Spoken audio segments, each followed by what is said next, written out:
Bonjour, ici Chris Burns. Bienvenue dans The Network, le débat avec les personnalités qui font l'actualité. Tout de suite les titres.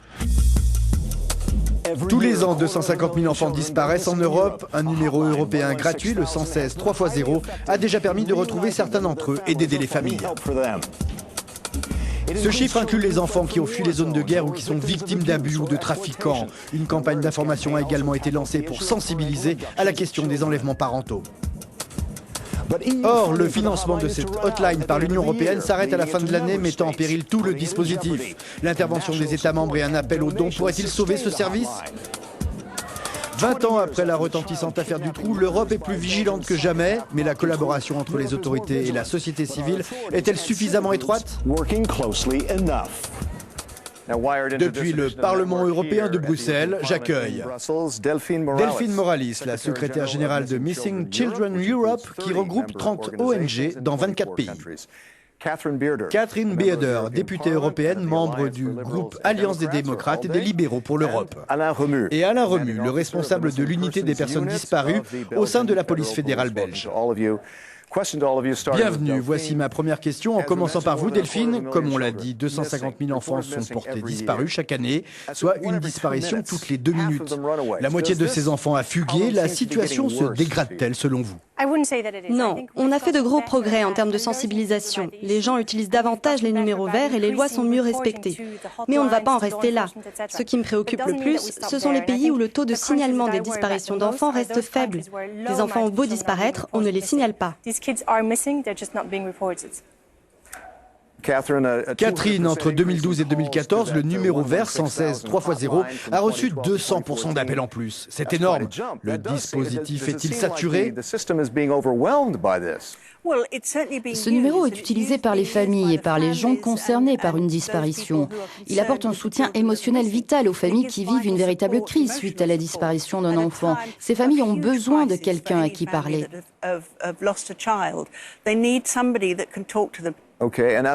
Alain, vous êtes officier de police et travaillez sur le terrain. Que constatez-vous ? Le problème empire ? Certaines affaires, malheureusement, se terminent mal et cela peut donner l'impression que les choses ne vont pas aussi bien que ça. Heureusement, il n'y a pas autant de cas alarmants qu'il y paraît.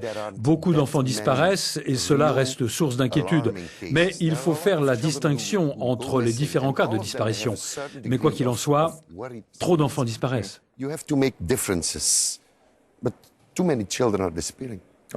Revenons au financement de la hotline. Ça risque de poser problème l'année prochaine. Alors que la charge de travail reste stable, la Commission européenne va stopper son financement à la fin de l'année. Qu'est-ce qui va se passer ensuite ? Comment boucler le budget ? Catherine, comment voyez-vous les choses politiquement parlant ? Eh bien, il n'y aura plus personne à l'autre bout du fil quand les gens auront besoin d'aide. C'est pourtant une goutte d'eau dans le budget communautaire. 4,5 millions d'euros pour 2 ans, ça peut paraître beaucoup d'argent, mais en fait, ça équivaut aux frais de déplacement du Parlement européen de Bruxelles à Strasbourg pour la plénière. Et je sais que beaucoup d'eurodéputés seraient ravis d'en finir avec ces allers-retours à Strasbourg si ça pouvait aider les enfants disparus. Si c'était votre enfant, si c'était mon enfant, on remuerait ciel et terre pour être sûr qu'on le retrouve. Delphine, qu'est-ce qui va se passer quand il n'y aura plus de financement ? Tout le système va s'arrêter ? 40% des personnes qui travaillent pour la hotline sont payées, je crois. Exactement, la hotline dépend énormément de personnes bénévoles qui sont formées, évidemment. Et ça va continuer ? Oui, ça continuera probablement. Mais il faudra aussi payer les factures de téléphone, le loyer, les dépenses administratives. Selon une étude que nous avons réalisée l'an dernier, pour 56% des hotlines interrogées, le financement européen est essentiel à la poursuite de leurs activités. Les États membres ont également leur part de responsabilité. L'article 27A de la directive sur le service universel les oblige à garantir l'accès de tous à cette hotline. Que fait-on à ce niveau ? On a besoin de synergie. Mais les États membres sont censés faire quelque chose sans en avoir les moyens financiers. Qui agit au plan national, Alain ? Les hotlines se recueillent beaucoup d'informations, pas seulement celles mises en place par la police, celles gérées par les associations aussi. On a le sentiment que les gens sont plus enclins à contacter la hotline d'une association que les forces de l'ordre directement. Donc ce serait vraiment dommage d'abandonner cette opportunité.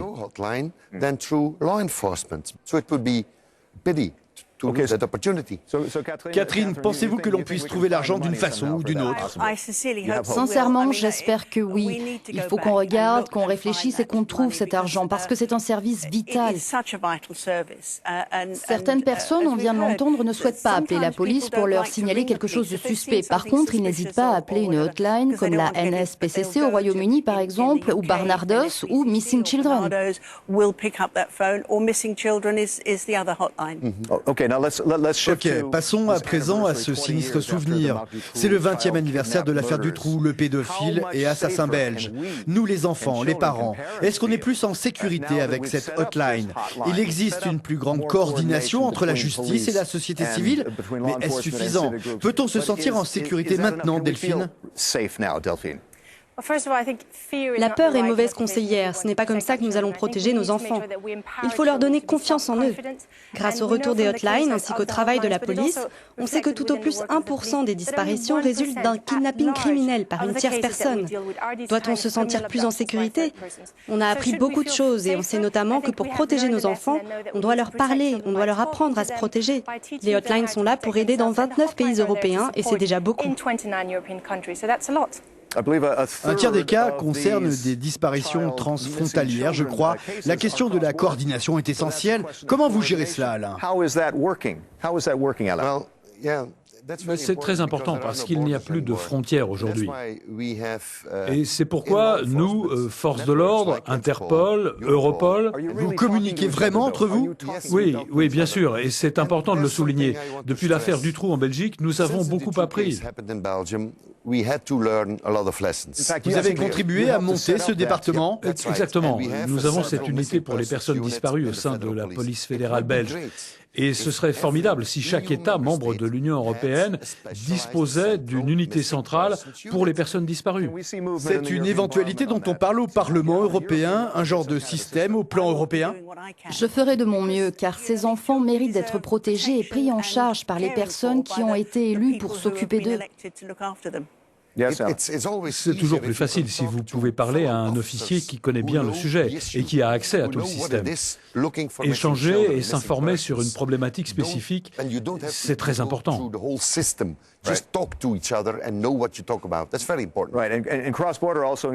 Quand on parle de disparition transfrontalière, ça concerne aussi d'autres régions du monde, comme les réfugiés syriens ou ukrainiens notamment. Comment traitez-vous le problème, Delphine?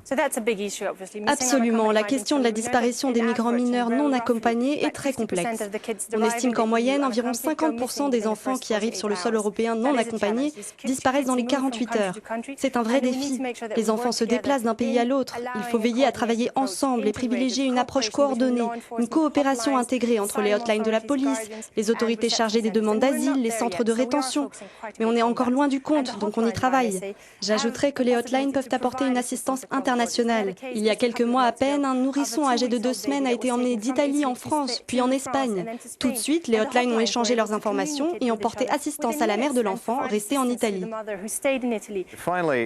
Dans une affaire de disparition d'enfants, les premières 24 heures sont jugées cruciales.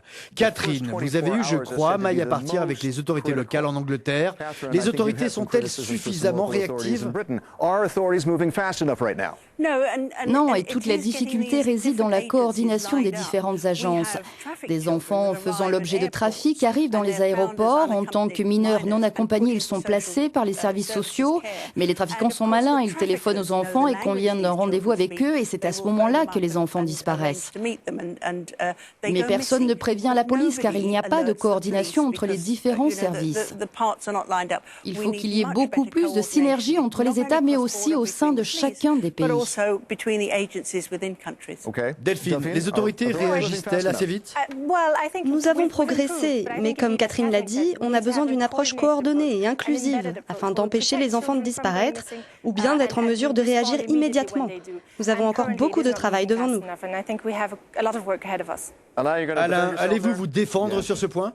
Oui, vous l'avez dit, les premières heures sont primordiales. Chaque cas est différent, mais le facteur temps est déterminant. C'est le cœur du problème.